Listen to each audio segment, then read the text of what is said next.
Class 10th Maths Chapter 1 Real Numbers Important question. Two alarm clocks ring their alarms at regular intervals of 50 seconds and 48 seconds. So सबसे पहले मैं आपको इस line का meaning बता देती हूँ. हमारे पास टू अलार्म क्लॉक्स हैं जो अपने अलार्म को रिंग करती है हर 50 सेकंड्स बाद एंड हर 48 सेकंड्स बाद. तो हमारे पास ये जो फर्स्ट अलार्म क्लॉक है ये मान लो 6 o'clock पर इसने रिंग करा तो ये नेक्स्ट 50 सेकंड्स बाद फिर से रिंग करेगी.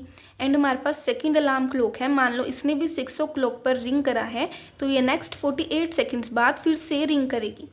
If they first beep together at 12 नून, तो हमें बोला गया है अगर इन्होंने साथ में इकट्ठा 12 नून पर बीप करा था, at what time will they beep again for the first time, तो ये नेक्स्ट टाइम फिर से कब एक साथ रिंग करेंगी. तो हमसे ये पूछा गया है. जैसा कि मैंने आपको पिछली वीडियोस में भी बताया था कि हम अपनी वर्ड प्रॉब्लम्स की वर्डिंग को देखकर कैसे ये पहचानें कि हमें HCF का यूज़ करना है या फिर LCM का यूज़ करना है उस क्वेश्चन को सॉल्व करने के लिए. तो मैंने आपको कुछ वर्ड्स बताए थे कि आपको ऐसे क्वेश्चन में दिखते हैं तो आपको HCF यूज़ करना है या फिर LCM यूज़ करना है. तो HCF और GCD सेम होता है, इसे कहते हैं greatest common divisor and highest common factor.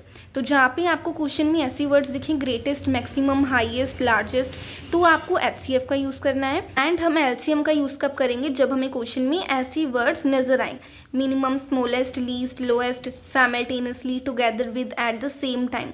And जैसे कि हम देख पा रहे हैं हमें क्वेश्चन में जो वर्डिंग है ऐसे ही दिख रही है, at what time will they beep again for the first time. ठीक है, तो हमें यहाँ से पता चल गया कि हमें LCM का यूज़ करना है इस क्वेश्चन को सॉल्व करने के लिए. हम क्या करेंगे, 50 एंड 48 का LCM निकालेंगे. यहाँ पे अब मैं क्या कर रही हूँ, 50 एंड 48 का LCM निकाल रही हूँ ताकि हमें पता चल जाए कि ये जो अलार्म क्लॉक्स हैं ये फिर से कब रिंग करेंगी एक साथ. ये जाएगा 2 पर, 25 आ जाएगा हमारे पास. एंड यहाँ पे ये 5 पर जाएगा, 5 5 ज़ा 25 एंड 5 1 ज़ा 5. इसके फैक्टर्स निकालेंगे तो आएगा 24, 2 1 ज़ा 2, 2 2 ज़ा 4, देन ये फिर से 2 पर जाएगा, 2 6 ज़ा 12, 2 3 ज़ा 6, देन ये 3 पर जाएगा. तो इसके LCM निकालने के लिए हम इसके फैक्टर्स लिख लेते हैं. 50 is equals to 2 into 5 into 5. And 48 की फैक्टर्स भी लिख लेते हैं, 2 इंटू 2 इंटू 2 इंटू 2. तो यहाँ पे 2 4 टाइम्स है, मैंने इसको 4 टाइम्स लिख लिया है. एंड 3 भी है. हम LCM निकालने के लिए क्या करते हैं, जो हाईएस्ट पावर होती है उसे लेते हैं. जैसे कि यहाँ पे हाईएस्ट पावर 2 की क्या है, यहाँ पे 2 की पावर 1 है एंड यहाँ पे 2 की पावर 4 है. तो यहाँ पे हाईएस्ट पावर क्या हुई, 2 की पावर 4. मैं इसी पावर की फॉर्म में लिख ही लेती हूँ रफ में. यहाँ पे 2 की पावर 1 है, 5 की पावर 2 है एंड नीचे 48 की फैक्टर्स में 2 की पावर 4 है एंड 3 की पावर 1 है.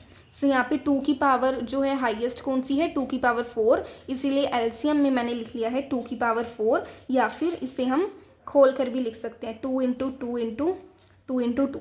ठीक है, मैं ऐसे ही लिख लेती हूँ. एंड यहाँ पे 5 की पावर 2 है तो यहाँ पे कुछ है ही नहीं 5, यानी कि हम क्या कंसीडर करेंगे, 5 की पावर 0 है. तो हाईएस्ट कौन सी हुई, 5 की पावर 2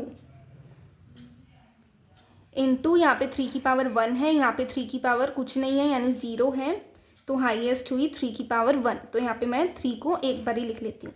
बट कई लोग ऐसे भी LCM निकालते हैं, जैसे कॉमन वाली चीज़ को एक बार ही लिख लिया, यहाँ पे कॉमन 2 है तो उसे एक बार ही लिख लिया. एंड जो बाकी बचा है जैसे 2 इंटू 2 इंटू 2 यानी कि 2 3 टाइम्स बचा, ऐसे 3 टाइम्स लिख लिया. देन जो बाकी के नंबर्स हमारे बचे हैं उसको एज इट इज़ सेम लिख लिया. बट मैं आपको यही सजेस्ट करूँगी कि आपको पावर की फॉर्म में देखकर LCM निकालना चाहिए, बिकॉज ये वाला जो मेथड है ना, कॉमन वाली चीज़ को एक बार ही लिख लिया एंड बाकी नंबर्स को एज इट इज़ सेम लिख लिया, ये कभी कभी काम नहीं करता है एंड इसके कारण आपका LCM गलत भी निकल सकता है. तो यहाँ से हम LCM निकालेंगे. हमारे पास 2 इंटू 2 इंटू 2 इंटू 2 है यानी 2 की पावर 4 है. यहाँ पे 16 हो जाएगा, 5 इंटू 5 25 हो जाएगा एंड यहाँ पे 3 का 3 आ जाएगा. 16 इंटू 25 हमारा 400 हो जाएगा, इंटू 3 है एंड यहाँ पे हमारा आएगा 1200. एंड यहाँ पे हम क्या लिखेंगे, सेकेंड्स लिखेंगे.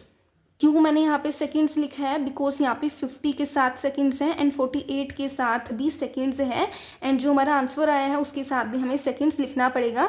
ये क्या है 1200 सेकंड्स की, ये जो दोनों अलार्म क्लॉक्स हैं ये फिर से 12 नून के बाद कब बीप करेंगी, बट हमसे तो एग्जैक्ट टाइम पूछा गया है, at what time will they beep again for the first time, ठीक है, कि 12 नून के बाद फिर कब से वो बीप करेंगे। तो हमसे एग्जैक्ट टाइम पूछा है तो हम सेकंड्स में नहीं लिख सकते, इसे हम क्या करेंगे मिनट्स में कन्वर्ट करेंगे।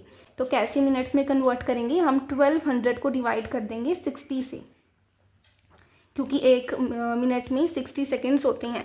तो यहाँ पे ये भी 1200 सेकंड्स हैं, इन 60 भी ये क्या है सेकंड्स है। 60 मैंने क्यों लिखा है, बिकॉज एक मिनट में 60 सेकंड्स होते हैं। तो ये 0 से 0 कैंसिल हो जाएगा एंड 6 1 जा 6, 6 2 से 12 एंड 0, तो हमारे पास मिनट्स में कन्वर्ट होके आ गया 20 मिनट्स। सो ये 20 मिनट्स है क्या कि 12 नून के बाद वो 20 मिनट्स बाद ये दोनों अलार्म क्लॉक्स फिर से रिंग करेंगी एक साथ में। सो अब हम क्या लिखेंगे, Hence at 12:20 PM they will beep again for the first time, कि ये जो दोनों अलार्म क्लॉक्स हैं इन्होंने जब 12 नून पर बीप करा था उसके बाद ये फिर से कब बीप करेंगी एक साथ 12:20 PM पर। ठीक है, सो ये वाला क्वेश्चन हमारा कंप्लीट हो जाता है। Thank you for watching this video guys. अगर आपको ये वीडियो हेल्पफुल लगी हो so like share and subscribe ज़रूर कीजिएगा।